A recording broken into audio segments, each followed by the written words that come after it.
welcome to Thomas Geiger Car. Today with the brand new Mazda CX-90. While we have to deal with the CX-60 in Europe, the Americans received a much bigger model, the Mazda flagship, the biggest car they ever built. 5 meters 11 in length, 3 seat rows, up to 8 seats. That is a proper SUV. If you want to know what to expect from that vehicle once you go over to the US and have it as a rental car, or if it's worth importing it to Europe or to China, stay tuned and I'll tell you more about it. To my taste, Mazda has a real good feeling for a great design these days. Not too much fuss, not too many lines, just pure elegance.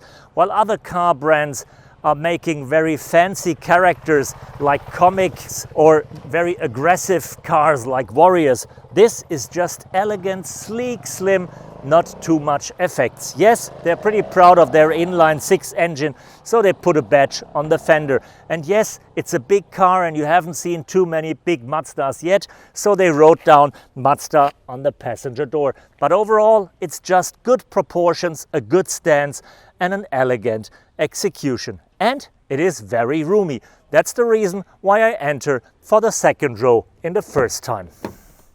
My car is my castle and this car feels like home from the first minute on. I did not even drive it yet and I already feel like I'm sitting in my living room, especially once you first enter the second row. This is because the car is so roomy. Not a surprise with a wheelbase of more than 3 meters and 10.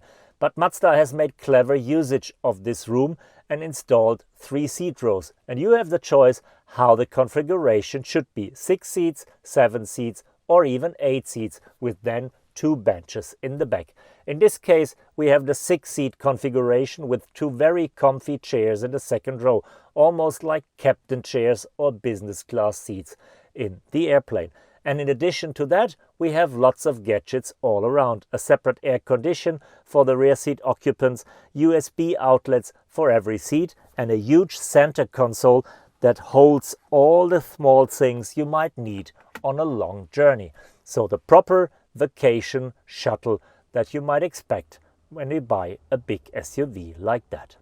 The CX-90 does not only use a brand new platform, no, it also works with brand new engines, and both engine types are very interesting. On the one hand, we have the first ever Mazda plug-in hybrid for the global markets, combining a 2.5 liter 4-cylinder engine and an electric motor of 100 kilowatts, giving you a total of roughly 325 horsepower, and with the battery of 17.8 kilowatt hours you can go roughly 50 kilometers without burning any fuel. That's the one side. The other side is a brand new inline-6 engine.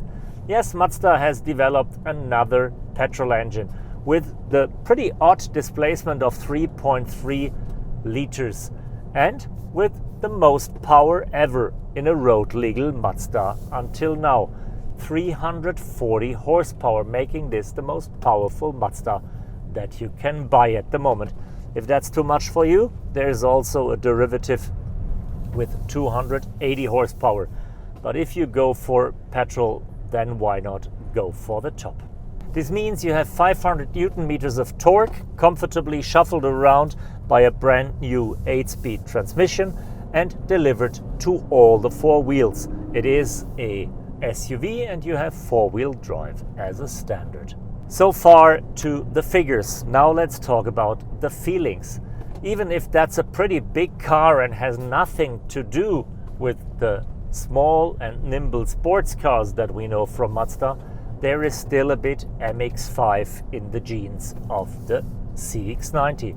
It is pretty aggressive and pretty agile for a car of that size, and it's way more engaging to drive than all the Korean vehicles of that format, all the Toyotas, all the Hondas and all the Nissans. So yes, this Yimba Itai feeling, this unit of driver and car, this tight bond between the rider and its horse, that's to feel even in a car of that size. When we take a look at the interior of the CX-90, this is all on a premium course.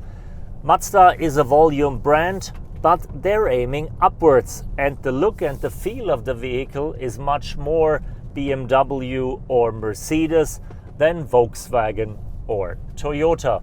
It's a beautiful combination of textile, nice stitching, traditional light wood, lots of metal, lots of gliss and glimmer. So this is really a luxury appearance from Mazda.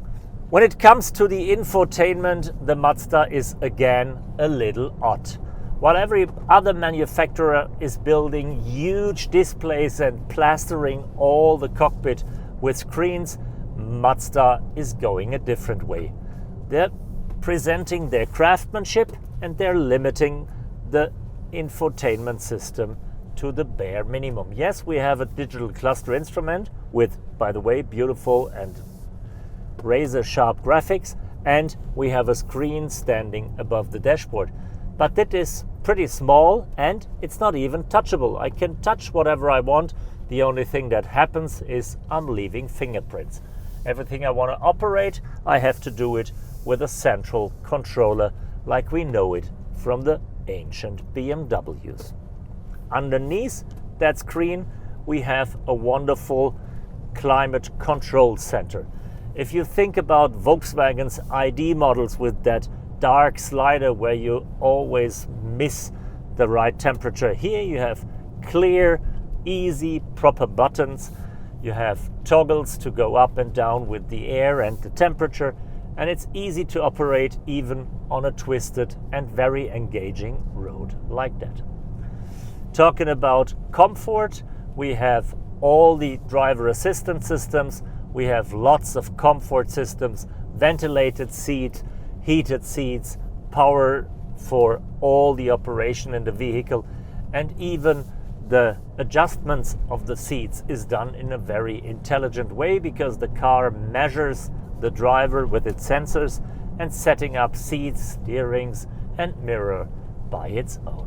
Thank you for joining me on that first test drive with the Mazda CX-90, a huge car that left big impressions with me because this car marks a huge step forward for the Japanese brand, or better, upwards. Yes, it is almost premium. It does not only have the size of a Mercedes GLE or a BMW X5 or an Audi Q7.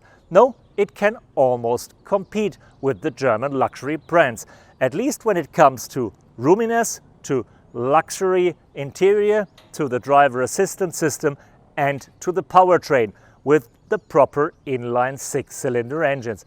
Okay, they have to change their approach in the infotainment if they want to compete with the fancy new brands, but if you like it the classic style, this is the vehicle to go.